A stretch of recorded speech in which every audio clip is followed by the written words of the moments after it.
Hello there, and welcome to LoreDive, where we delve into the backstories of some of the greatest video games out there. Today we are going back and talking about a chapter for Dead by Daylight, Chucky, with its two killers, the good guy, and of course, the good gal.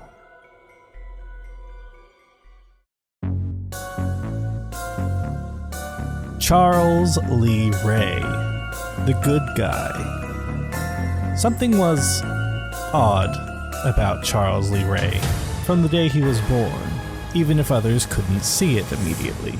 The macabre and violent thoughts he had might have been understandable if they had just stayed thoughts. Instead, he acted on such fantasies. At first it was small, seemingly strange behaviors, like knowingly biting into an apple with a razor blade in it. However, as is often the case with most serial killers, things came to a head in a particularly brutal way. One night, as he and his parents were visited by a slasher who had been making his rounds around the area, this murderer brutally savaged his father while his mom tried to take the young Charles to safety. The killer managed to track the two down, and when he opened the closet where they had been hiding, he was visited by a truly surprising sight, as young Chucky had stabbed his mother to death in an act of mimicry. This was the young boy's first kill, but it most certainly would not be the last. After the death of his parents, Charles went to live in a foster home, along with many other children. Here he would further his interests, and even spur burgeoning murderous desires in others. Thanks to the twisted tutelage of his psychiatrist, the deplorable Dr. Mixter, Chucky's urges would come to rule over his life and further push him into depravity. Though Chucky was a relentless, remorseless killer, he was able to meet some like-minded individuals, including a lover who shared his bloodlust, Tiffany Valentine. As the two continued their murderous rampage, Charles began to look into voodoo and other similar rituals as a way to diversify his portfolio. A hobby, he called it. He learned of a few different incantations and prayers. Some even promised a way to cheat death in case he really needed it. Not that he actually believed in such things. Charles and Tiffany made their way from town to town, leaving a trail of bodies in their wake, eventually making their way to the city of Lakeshore. The Lakeshore Strangler was the talk of the town. It seemed like every day a new victim was popping up, and the populace was losing their minds. Despite his deep-seated need to kill, Charles did also try to live something of a normal social life. He would attend community conventions and barbecues, and that is where he met Sarah Pierce. Yeah, Tiff was a good gal and all, but something about Sarah drew Chucky to her. This infatuation is what would lead to the defining moment of Chucky's life. After murdering her husband, Chucky kidnapped Sarah, who had been oblivious of his infatuation, and when she denied him, he stabbed the heavily pregnant woman, which, while not killing her, would forever alter the future of her life and of her daughter, Nika. It was due to this incident that Charles Lee Ray, the infamous Lakeshore Strangler, was tracked down by Detective Mike Norris and shot, forever ending his murderous rampage. At least, it seemed that way. In truth, he escaped death by successfully evoking a spell using the power of the Loa Damballa, having his soul possess a good guy's doll. It wasn't long before this doll ended up in the hands of an unsuspecting family, Karen Barclay and her son, Andy. Quickly, unfortunate accidents began to occur, and Chucky's reign of terror had begun again. As Chucky reveled in the freedom that his new anonymity gave him, he learned that there was an unexpected price that he would have to pay. The spell he used to transfer his soul would cause his new vessel to slowly become more and more human, and if he didn't leave it quickly, it would become his permanent vessel.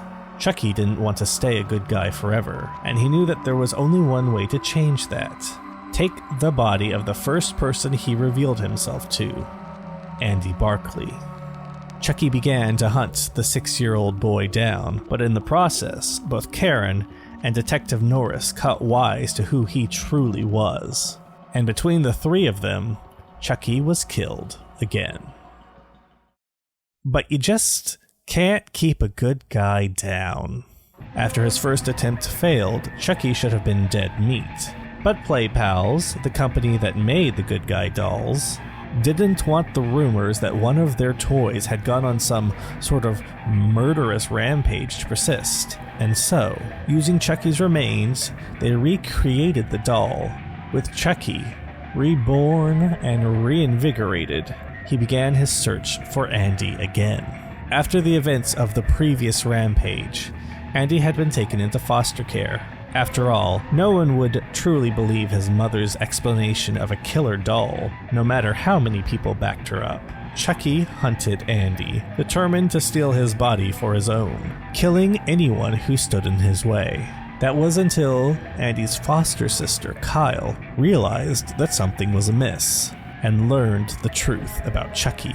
This led to a violent chase that ended up taking the trio to the Good Guy factory. Inside the factory, Chucky forced Andy to the ground and spoke the ancient words to take possession of his body. But the ritual didn't go as planned. Too much time had passed.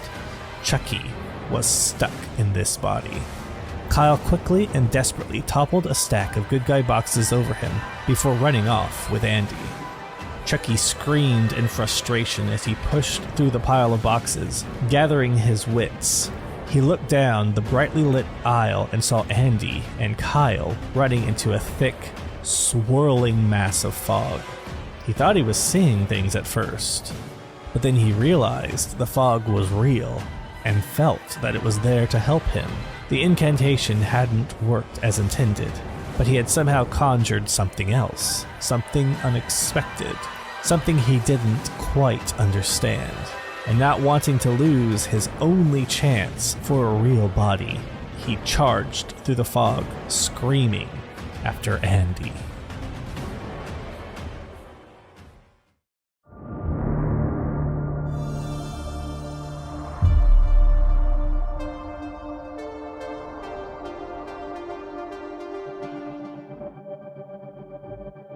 Barbie, eat your heart out. Tiffany Valentine, the good gal. My mother once said that love is supposed to set you free, but this was not the case for Tiffany Valentine. Her troubled childhood left her with a desire for love and a knack for causing trouble. By her 20s, she was well known by the Jersey PD for delinquent behavior, but despite her being on the radar, they had no idea just how dark her urges could go. She truly found herself one night after she was picked up along with another girl at a bar by a man with a killer sense of foreplay. This man was Charles Lee Ray, and despite initial reservations on his end, Tiffany's bloodlust surprised him in a way very few ever could. The two would go on to make merry murder together, until, to Tiffany's dismay, Chucky began to pull away from her. After one night where Tiffany had come home to find Charles murdering a woman without her in their apartment, she did something she never thought she would have to do. She called the police. She was able to inform Detective Mike Norris of his whereabouts, which eventually led to a shootout and Chucky's death.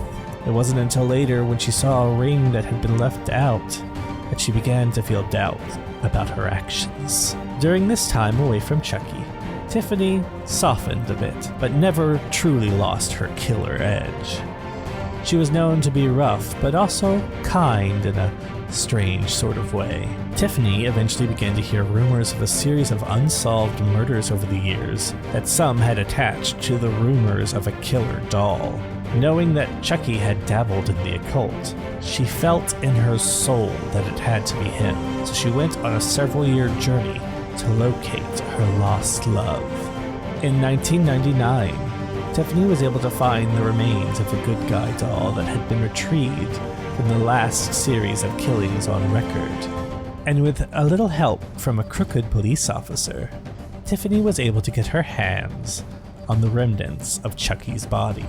Tiffany put the doll back together, and with a little help from a Voodoo for Dummies book, Tiffany managed to return his soul back to the doll. She had successfully brought Charles Lee Ray back to our world, and then was quickly reminded what that actually meant, as she learned that the ring that she was certain Chucky was going to use to try and marry her was just something he had stolen off of one of his victims, and that he had planned to sell it for a bit of extra cash. Distraught and dismayed, Tiffany decided that if she couldn't have Chucky as a husband, she would have him as a possession. She locked him in a crib, where she would taunt him by giving him a substitute bride in the form of a wedding bell doll, unwittingly giving Chucky the seeds needed to plot Tiffany's demise. Later that night, Chucky managed to break out of the crib, and while Tiffany was relaxing in her bathtub, Chucky pushed over a TV into it, electrocuting her to death. He wasn't done with her, though. He wanted to give Tiffany a taste of what he had had to live through. Reaching out to Damballa again, he managed to resurrect Tiffany into the body of the wedding bell.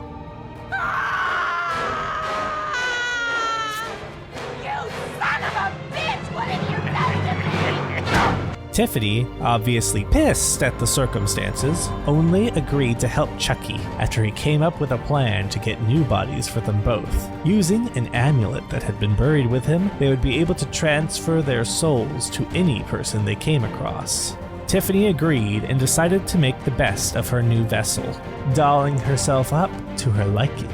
As the two were about to leave, Tiffany turned to see that Chucky had disappeared, and instead a dark, spectral version of her former lover stood before her. Stunned, Tiffany found that she couldn't move as an oppressive force washed over her, the fog-like creature reaching down and taking her away.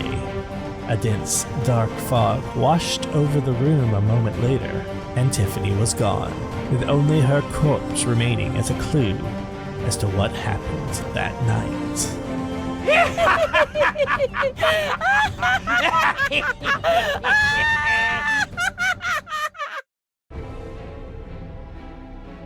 And that's it for this episode of LoreDive. I hope you enjoyed it. I've actually found myself growing more attached to the Child's Play and Chucky franchise as I edited this video, especially gaining a bit of a soft spot for Tiffany. If you could, let me know what you thought of the video down below, as along with views, comments really do help these videos out, so I would really appreciate hearing your feedback. The next chapter coming up will be the Alien chapter, which I'm absolutely excited to jump into, and I hope to get out to everybody soon. So, with that being said, I thank you all for watching, and I'll see you next time.